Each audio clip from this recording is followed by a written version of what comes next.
el otro caso sería pacientes asintomáticos, individuos asintomáticos o con síntomas pues poco llamativos, tan poco llamativos que nadie sospecha que sean celíacos, y mucho menos si el médico que los ve no sabe que puede haber síntomas muy diferentes a los síntomas digestivos.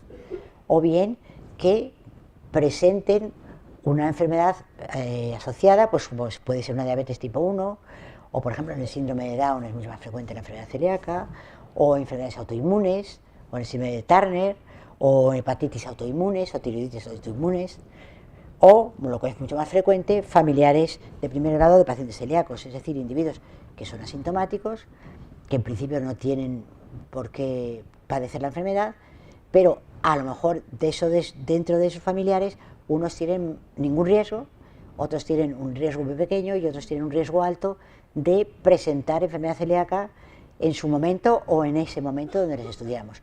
Ahí sí que merece la pena, siempre sin angustiarse, de hacer un estudio familiar. En cuanto a la dieta, pues la dieta ya sabéis que hoy por hoy el único tratamiento definitivo y además eficaz es la dieta sin gluten, que si uno es celíaco debe mantenerla para toda la vida, que debe ser estricta, pero para nada condiciona que sea monótona, que sea desequilibrada, sino que una persona puede comer sin gluten perfectamente, comiendo mucho más lo que puede comer que lo que no puede comer el celíaco. Y así hay que orientarlo, tanto el médico como los padres al niño que conoce inicialmente el diagnóstico. El celíaco puede comer cualquier clase de carne, cualquier clase de pescado, cualquier clase de fruta, de verdura, de legumbres, hortaliza, leche, huevos, es decir, que es una alimentación absolutamente equilibrada. Y luego hay productos sin gluten que no son para el uso diario, sobre todo aquellos que tienen mucha cantidad de grasa o que tienen mucha cantidad de azúcares. Es decir, que un niño, un adolescente, un adulto que no es celíaco se infla a pasteles a diario, no. ¿Toma tarta todos los días? No. ¿Toma o no debe tomar productos manufacturados industriales de bollería, que además generalmente son de muy mala calidad? Pues tampoco. Se disponen, como vais a ver aquí, y espero que así sea, productos elaborados sin gluten de buena calidad, pero que tampoco es para tomar constantemente. Es mucho mejor basar la dieta en una dieta variada y equilibrada, en el que tú dispongas de una pasta sin gluten, de un pan sin gluten, de unas galletas sin gluten, de lo que es una alimentación variada y de lo que la persona celíaca puede tomar equivalente a la persona que está comiendo a su lado que no es celíaca, pero no basar la comida en alimentos sin gluten. No tiene ningún sentido. Es mucho más caro, pero además es mucho menos sano. Entonces hay que aprovechar la dieta variada. Los niños celíacos que hacen la dieta son niños mucho más sanos que los equivalentes de su edad en el colegio. ¿Por qué? Porque están mucho más controlados la dieta, suelen tomar alguna chuchería, que también las hay sin gluten, pero no inflarse a chucherías, se les controla mejor los controles para el dentista, etcétera, etcétera. Es decir, que en cierta medida, para estar sano desde el punto de vista general, ser celíaco es una ventaja con respecto a no serlo. ¿Por qué? Porque estás mucho más controlado que la persona que no lo es. De hecho, yo tengo anécdotas pues de hermanos adolescentes de celíacos que piden ir a verme a la consulta y que me vienen a decir que ellos quieren ser celíacos, porque menudo chollo en su casa, el único que cuenta es el que es celíaco. Además come cosas mucho más ricas. Además resulta que, entonces, bueno, es el mimado, pero claro, no, el celíaco, persona sana que come diferente. Hay que tratarle exactamente igual que el otro hermano que no es celíaco. ¿Por qué? Primero porque no es lo malo el niño que enfermó, sino el mismo que le quedó. Entonces, el celíaco debe de saber autocuidarse, pero no debe ser un hipocondríaco, porque nosotros queremos celíacos sanos de mente y de cuerpo. Pero un individuo que a base de no, esto otro no, esto está contaminado. Bueno, vamos a ver un poco lo de la contaminación. Está contaminado. Es que si yo me arrimo a esa pared que ha pasado un celíaco, es que yo... Bueno, pues no, eso lo contamina, ¿eh? Es que lo que siempre preguntáis, hombre, si tú tienes pocas prácticas higiénicas y en tu encimera de la cocina partes un pan con gluten, no limpias nada y ahí pones el filete o el pescado o el pan encima sin gluten de tu hijo celíaco o tal, hombre, evidentemente las migas ya se ven que están ahí. Si tú fríes un filete empanado en un aceite, un filete empanado con maicena, en un aceite en que acabas de freír las croquetas de toda la familia con harina de trigo, pues evidentemente ya ves las islitas que están por ahí. Es que es obvio, ¿no? Ahora, tampoco esas angustias, porque el celíaco que transgrede con un bocadillo. O sea, si un individuo tiene los anticuerpos muy altos y no le bajan, primero, que hay veces que tardan hasta 3, 4 y 5 años en descender los anticuerpos. Otras veces tardan 15 días. Pero que el mero hecho, si la persona celíaca mejora sin gluten y le desaparecen los síntomas, se encuentra mucho mejor y demás, que el marcador todavía siga alto a los 6 meses o al año no es nada excepcional. Entonces no hay que angustiarse. Hay que mirar bien un poco la dieta, a ver si a lo mejor estamos haciéndola muy bien, pero dentro de eso hay algo que resulta que contenga gluten y nosotros no lo sepamos, ¿eh? Pero por lo demás, la dieta sin gluten hoy se puede hacer suficientemente bien como para no estar con esa angustia. Hay restaurantes que tienen solamente comida sin gluten, con lo cual ahí no hay duda. O hay platos que efectivamente, por definición, no tienen por qué llevar gluten, ¿eh? Unos espárragos con mayonesa y un filete a la plancha con verduras o con arroz blanco y demás no lleva gluten. Ahora, lo que sí hay que decir, como bien sabéis y vosotros lo decís en el restaurante, es decir, oiga usted, ¿en qué aceite está friendo usted lo que me voy a comer yo? Porque de ahí viene la educación para la salud, para los restauradores, para las personas que van a tratar con el celíaco en cualquier ámbito, desde la maestra en la escuela, que debe de saber que el niño celíaco no tiene que coger el bocadillo del niño que no lo es o la galleta, y que cuando lo vea pues con mucha cariño, pero que debe hacer ver que no, hasta todas las personas, educadores, profesionales de la salud que están en contacto con una persona celíaca, porque el celíaco sabe muy bien lo que es el celíaco, muchísimo mejor a veces que algunos médicos, y la familia también, porque se han implicado en lo que presenta el familiar que en ese caso le ha tocado ser celíaco. El problema es que las personas de alrededor, y sobre todo muchos profesionales de la salud, todavía no saben bien lo que es la enfermedad celíaca. Ya sí que conocen la enfermedad celíaca convencional, de la que yo os hablaba, que es la que tiene síntomas tan llamativos, y entonces eso lo hacéis también vosotros. A veces comentáis, no, yo voy a decirle a otra persona que se haga un estudio porque tiene un aspecto, tiene unos síntomas, refiere tal, que puede ser. La cuestión está en que haya reuniones, haya congresos, haya charlas, y que vosotros, yo sé que las promocionáis, todas las asociaciones, que sois fundamentales para que se conozca mejor la enfermedad y para que los celíacos vayan mucho mejor, pues que hacen grupos para manifestar efectivamente qué es ser celíaco, en qué consiste, qué es el gluten, qué elementos lo tienen, cuáles son los riesgos de tomarlo, cuáles son los riesgos de no hacer un diagnóstico precoz y, entre otras cosas también, cuáles son, como aquí yo os pongo, que el Códice Alimentario establece límites en 20 partes por millón. Hombre, lo ideal sería gluten cero, pero eso no es viable, con lo cual no hay tampoco que angustiarse. Es decir, que si tú vas a la alimentación en productos que por naturaleza no contienen gluten, la contaminación en sí va a ser bastante remota.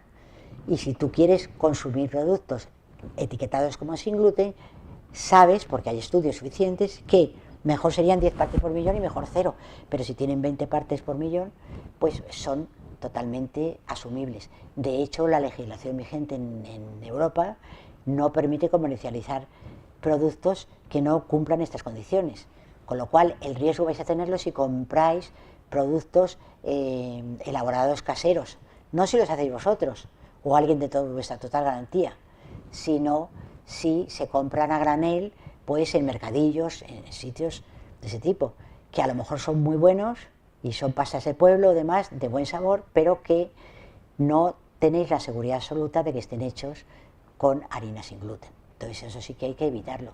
Pero por lo demás, si vosotros tenéis la base de una dieta sin gluten equilibrada, ciertos alimentos sin gluten para elaborar pasta o comprar pasta de arroz, por ejemplo, o pasta de maíz, pan sin gluten en su justo medio, galletas sin gluten, pues entonces la alimentación es absolutamente equilibrada y no hay por qué tener riesgo. Que me vais a decir, sí, pero ¿y cuándo viajas en avión? ¿Y cuándo viajas en tren? ¿Y cuándo? Bueno, que duda cabe que sí que hay unos riesgos que tienes que asumir, como son los riesgos a lo mejor de los cumpleaños de los niños, que hay dos maneras de afrontarlas. Una, llevándole tú la bolsa de chucherías a tu hijo, que no pasa nada. Otra, hablando con los padres y además permitiendo que te dejen explicar a los niños a su nivel o a los padres en qué consiste la enfermedad celíaca. Como en ese colegio va a haber con seguridad 5, 6, 8 o 10 de celíacos, pues entonces de paso se habla para todos y entonces hay padres en los que dicen, bueno, pues yo voy a llevar a este cumple chucherías sin gluten, porque como hay algunas que efectivamente son de gusto de todos los niños, pues entonces voy a hacerlo. Eso ya depende un poco de lo que vosotros queráis sobre proteger al niño o de los responsables o los colaboradores que sean las personas que están en vuestro entorno. Pero, desde luego, lo que hay que transmitir es que ser celíaco es una contrariedad, pero no es una desgracia, obviamente, que hay contrariedades muchísimo peores, y que la enfermedad celíaca, la ventaja que tiene es que tiene una manera de diagnosticarla y un tratamiento concreto, cosa que en la inmensa mayoría de los procesos que se dan en medicina no lo tienen, y que hoy por hoy el diagnóstico y el tratamiento son de esta manera, pero que vamos a otro diagnóstico y a otro tratamiento. ¿Qué otro tratamiento? Un tratamiento que sea comer de todo y tomar una pastilla para así poder comer un poco de gluten. Eso no tiene ningún sentido. Primero, va a ser mucho más cara. Segundo, no hay ninguna seguridad de que una píldora tomada antes de comer no sea completamente desdoblada por los jugos gástricos y demás y carezca de ningún efecto. Y total, para comer un poquitín de algo, pues oye, directamente come sin gluten, porque no tiene sentido. Lo que hay que hacer es procurar elaborar productos sin gluten para esos sitios concretos que tengan la mejor palatabilidad posible y el mejor sabor, pero comer de todo y en la fase, digamos, o en el grupo correspondiente a los cereales, pues comer productos con cereales sin gluten. Por supuesto, el beber agua adecuadamente y hacer ejercicio, que también es fundamental, junto con la persona que no es celíaca, para un hábito saludable. Y entonces, ya para concluir, ¿cómo se haría entonces el diagnóstico? Pues primero por los síntomas. Una vez que tengan los síntomas claramente definidos, haciendo los anticuerpos, determinando el estudio genético, mirando la biopsia intestinal y los cambios que presente esa biopsia, que el especialista que vea a ese paciente o a esa persona aúna todos estos datos, porque un dato aislado no tiene nada, los síntomas por su cuenta no dicen nada, los anticuerpos por su cuenta no dicen nada porque puede haber falsos positivos o falsos negativos, el estudio genético te puede decir que un individuo tiene riesgo, pero no significa que lo sea, y incluso la biopsia intestinal, hay otros cuadros clínicos que no es la celíaca, que cursan con lesión intestinal, con enteropatía, con lo cual es la unión de todos y la opinión del especialista, valorando todos ellos, el que va a permitir el diagnóstico. Entonces, ¿cuándo se podría omitir la biopsia? Hoy por hoy. Pues cuando haya síntomas inequívocos. Además, anticuerpos de glutaminasa muy altos, por encima de 10 de lo normal, anticuerpos antiendomisio muy altos y además un estudio genético con alto riesgo.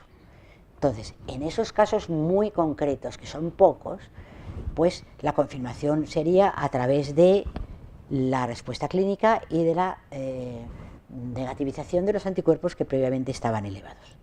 En el resto de los casos hay que hacer una biopsia intestinal para llegar al diagnóstico y hay que hacerla antes de retirar el gluten de la dieta, porque si no, tanto los anticuerpos como la biopsia pueden normalizarse y ser un celíaco y le estás haciendo un flaco servicio, porque a la vista de eso dices, no, esta persona no es celíaca, y sin embargo puede debutar luego con complicaciones como anemia ferropénica, osteoporosis,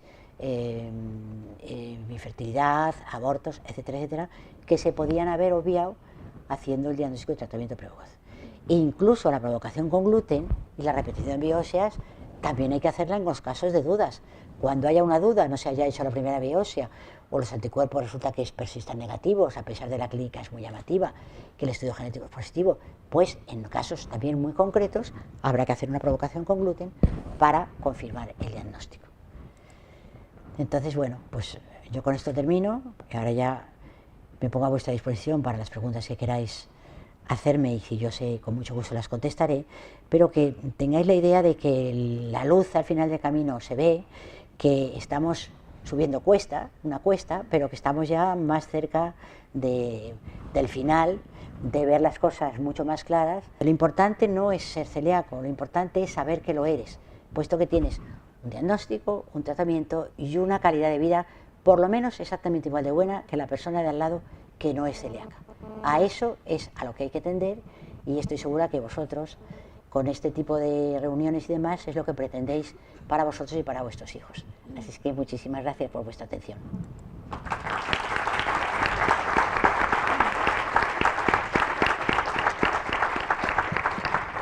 Me llamó mucho la atención la diferencia de porcentajes de celíacos diagnosticados en los diferentes países. Hay algunos, por ejemplo, puedo suponer, me lo invento, que en América Latina hay menos porque la dieta se basa en el maíz. Hay muchas poblaciones en donde la dieta se basa en el maíz y no en el trigo. Pero me llama la atención que en África dice 1 de cada 16. ¿Se sabe por qué es esto? Pues porque, sin embargo, la dieta en África se basa en el trigo.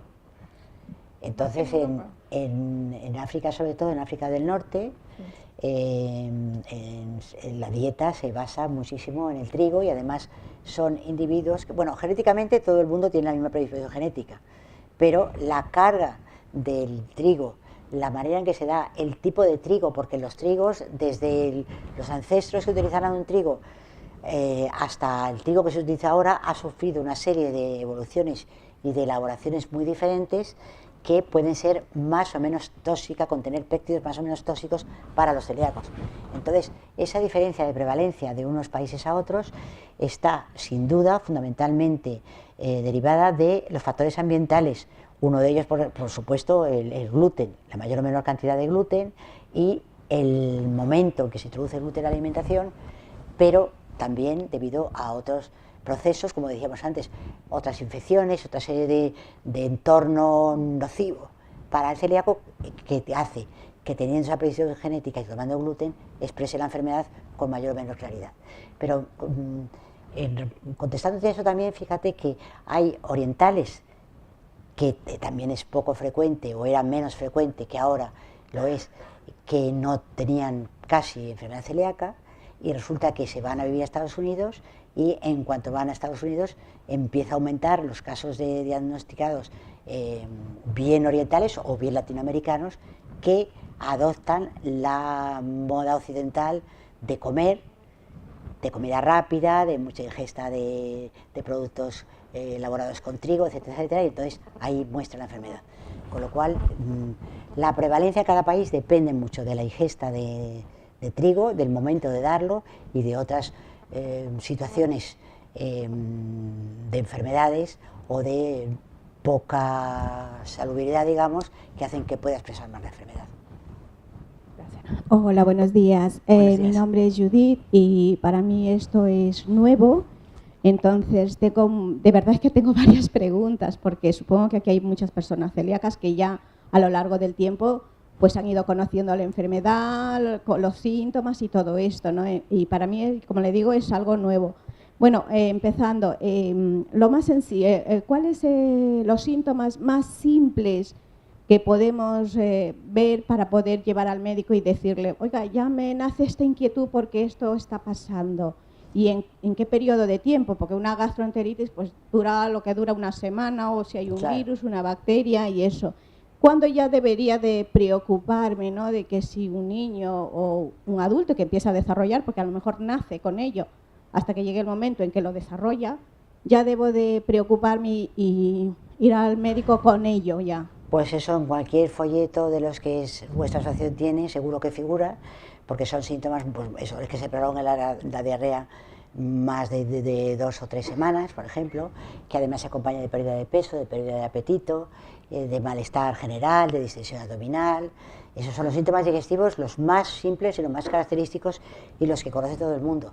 Ahora ya hay otra serie de síntomas que no se relacionan aparentemente por la sociedad, pero sí que son debidos a enfermedad celíaca, pues como he dicho antes, una persona que tenga abortos o que tenga infertilidad o que tenga unas cefaleas muy frecuentes o que tenga dolores de articulaciones, etcétera, no es que por eso vaya a ser celíaca, pero dado que son síntomas y se relacionan frecuentemente con enfermedad celíaca, pues habría que hacer un despistaje en esa persona de esos. O sea, cuando habitualmente ocurra esto ya hay que ir al médico y no, por ejemplo, en un Claro. niño, ¿no? Que a veces, como digo, motor nuevo, es un niño. Y entonces, pues cuando ya empieza a lo mejor de vez en cuando a tener el estómago suelto, pues no es habitual, por ejemplo, que un niño Claro, constantemente... pues primero habrá que consultar, el pediatra o el médico de familia también razonablemente tendrá que elaborar las posibilidades de que eso pueda ser una celíaca, porque tampoco hay que, cuando tengas simplemente una diarrea o un dolor de tripa o una distensión abdominal porque te has tomado un buen cocido o una fabada, pues eso no, porque tampoco también sobrecargaría mucho a los servicios de salud y no tiene sentido, ¿no? Sí. Pero realmente la persona que es celíaca tiene un disconfort que solamente se da cuenta de que lo ha tenido cuando, una vez diagnosticado y tratado, se da cuenta de lo bien que se encuentra ahora con respecto a cómo se encontraba. Vale. Yo creo que es bastante, lo suficientemente llamativo como para pensar, voy a hacer una consulta. Vale, luego quería también preguntarle, el gluten, usted comentó de que el gluten en sí es beneficioso para el organismo, ¿no? No, yo no he dicho nada de eso. Yo lo que digo es que el gluten es una proteína que no es esencial. Por ejemplo, a los ácidos grasos esenciales o las proteínas de otro tipo son esenciales. El gluten no, el gluten es una proteína que se encuentra en las harinas de trigo, cebada y centeno y que, bueno, pues si se come perfectamente. Tampoco hay que... O sea, la persona que, por ejemplo, no es celíaca lo puede igualmente consumir sin ningún problema. No, la persona que no es celíaca es la que lo puede consumir. El que no lo puede consumir es la persona que es celíaca. O sea, que si en la familia son 2 celíacos de 4, por ejemplo, pues perfectamente pueden consumir productos sin gluten, sin ningún problema, por supuesto, ¿no? Sin ningún problema. Vale. Hay el lado extremo, que ahora está muy de moda y que ha hecho el boom de que se vendan tantos productos sin gluten, de que comer sin gluten es maravilloso. Pues bueno, depende, tiene todos los inconvenientes que el celíaco se da cuenta de que tiene el comer sin gluten, pero ni es maravilloso ni deja de serlo. La persona que pueda comerlo, pues que lo coma, y la persona que no pueda comerlo, que tenga productos sustitutivos de la misma calidad y las mismas características organolépticas para comerlo. Pero comer sin gluten sin razón es una opción, pero no es más sano que comer con gluten en la persona que no es celíaca. Vale, y mi última pregunta es, imagínese un niño que ya es diagnosticado gluten y tal, y se va a un lugar a comer y resulta que come, pues la persona sin saberlo le da un producto que tiene gluten. Bueno, supongo que esto no va a ser, no, creo yo que no es tan grave como un alérgico que tiene que inmediatamente a lo mejor ser asistido. En este caso, por ejemplo, la prevención, ¿cuál sería? Imagínense, como le estoy diciendo, va un niño a comer y resulta que le dan pues un producto con esto. La primera reacción sería, a lo mejor no pasa nada, no lo sé. En primer lugar, eso no es tan frecuente, puesto que el niño no va solo, va con la familia y la familia está bastante leccionada y ya sabe a dónde va, o debe saberlo, y que le dan. Pero el caso de que haya una transmisión puntual, sea en un restaurante, sea en un cumpleaños, sea en cualquier sitio, no pasa nada. Lo más que puede pasar, y es lo mejor, es que le dé diarrea, porque así el niño se convence de que no lo tolera bien. Pero si se le da, no, lo que pasa es que la transgresión hoy, mañana, pasado ya el otro, es lo perjudicial. Una cosa puntual, nadie se va a morir por una transgresión de gluten, pero sí tiene que saber que, como puede haber riesgos de hacer transgresiones, lo ideal es poner los medios para que eso no se produzca. Pero vamos a lo del hipocondríaco. Si un niño un día toma una cantidad pequeña de gluten sin saberlo y demás, no tiene que vivir angustiado. Hay que tranquilizarle y decirle, mira, no es bueno que eso ocurra, pero no va a pasar nada. esa es la filosofía que yo recomiendo para vivir, insisto, sano de mente y de espíritu. Nada. Doctora, una pregunta. Para un adolescente con uno de los padres celíacos y un hermano celíaco y DQ2, DQ8, ¿usted recomienda una analítica periódica o solamente si tiene síntomas?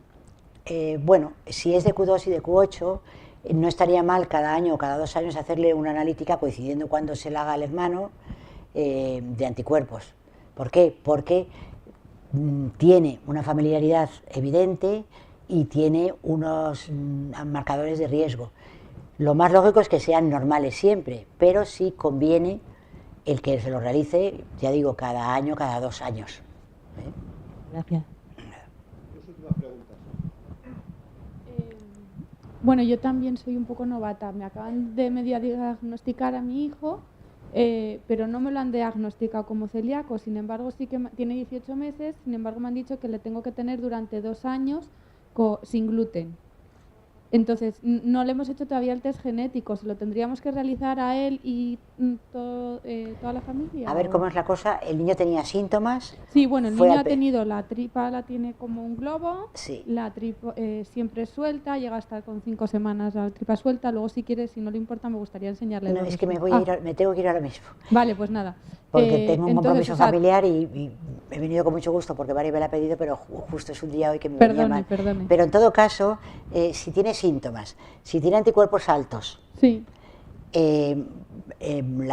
Vamos a ver cómo responde a la supresión del gluten de la dieta. Se lo llevaba como 2 semanas o 3 y ya estamos notando bastante mejoría. Pues entonces, eso es una respuesta evidente y además ahora, ¿tiene biopsia intestinal? Sí. ¿Y es compatible? Claro, es que es lo que le comentaba, que la pues biopsia entonces, intestinal, el médico me dijo, el especialista, que no me podía confirmar que fuera un niño celíaco. Bueno, pues entonces habrá que esperar. Desde luego, en ese caso está indicadísimo hacer un estudio genético, porque si además tiene riesgo genético, pues ahí está el diagnóstico. Eso sería el diagnóstico definitivo, ¿no? Eso, en ese caso, serviría para afianzar el diagnóstico. ¿Y usted sí que ha visto casos en los que se quita el gluten y luego se vuelve a introducir en niños pequeños y se supera, o eso no podría ser? Bueno, si son celíacos, no. Lo que pasa es que... No, claro, pero como usted ha dicho, ¿se es celíaco o no se es celíaco? Claro. Entonces, por eso le preguntaba. Entonces, lo que tú cuentas del niño es que casi seguro que es celíaco. Para mayor confirmación hay que hacerle estudio genético y esperar la respuesta clínica. Otra cosa es que el niño no respondiera a la supresión del gluten, entonces habría que mirar por otros sitios. Y se lo tendríamos que hacer a su hermana también, aunque ella no presente síntomas. Bueno, de momento lo importante es estudiar al niño. Ya. Con calma y sin ninguna prisa se puede estudiar a la familia. Es decir, que hacer un estudio genético familiar no es ningún problema, se puede hacer siempre que se quiera. El problema es que no es una prueba que sea barata y que no siempre te lo hacen pidiéndolo sin más. Vale. Pero cuando realmente es importante hacerlo es ante la duda de un caso concreto. Perfecto, muchas gracias. De nada. La enfermedad celíaca es lo que es. Ahora, la sensibilidad sensible al gluten no celíaca también es lo que es. No son celíacos. Son individuos que tienen una sensibilidad al gluten en la que no está demostrado que sea de carácter inmunológico, como es en la enfermedad celíaca, y en la que hoy en día es un cajón desastre en el que se han metido muchas cosas. Por ejemplo, Djokovic en teoría no está diagnosticado de enfermedad celíaca, sino de sensibilidad al gluten no celíaca. Entonces, para afirmar eso tienes que demostrar que un individuo tiene síntomas parecidos a los que presenta un individuo celíaco, pero que el HLA no es de riesgo, que los anticuerpos son negativos, que la biopsia intestinal es normal y que es un colectivo diferente completamente al celíaco y que por tanto se beneficia, si de verdad lo es, de una dieta exenta de gluten, pero por motivos bien diferentes a los que se beneficia el celíaco. Entonces, hoy por hoy es un boom que ha dado lugar a una venta, a que haya subido en Estados Unidos hasta un 40-50% en la venta de productos sin gluten, pero todavía está sin definir y es un cajón desastre que parece que hay unos casos que sí, que son ciertos y hay otros muchos que son retrospectivos. Ahora se están iniciando estudios en todos los países prospectivos para ver de qué estamos hablando. Pero en todo caso, si te dicen no es celíaco, tienes una sensibilidad al gluten no celíaca, retiras el gluten de la dieta y te desaparecen los síntomas, tu HLA no es de riesgo y además los anticuerpos son negativos, pues entonces adelante, lo puedes hacer. La diferencia está en que seguramente una transgresión de gluten en esa persona tiene menos importancia, salvo un cierto disconfort a lo mejor, que las transgresiones repetidas en un individuo que realmente es celíaco. Esa es la diferencia. ¿De acuerdo? Muy bien. Pues muchas Pues gracias, doctora. Encantada de veros y muchas gracias.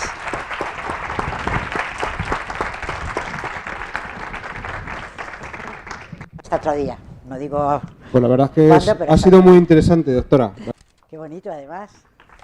Muchas gracias. Muchas gracias. Muchas gracias. Y siempre que queráis contar conmigo y yo pueda, estaré encantada de volver a compartir un rato con vosotros. Muchísimas gracias, Mario. Muchas gracias, doctora. Qué bonita, ¿eh?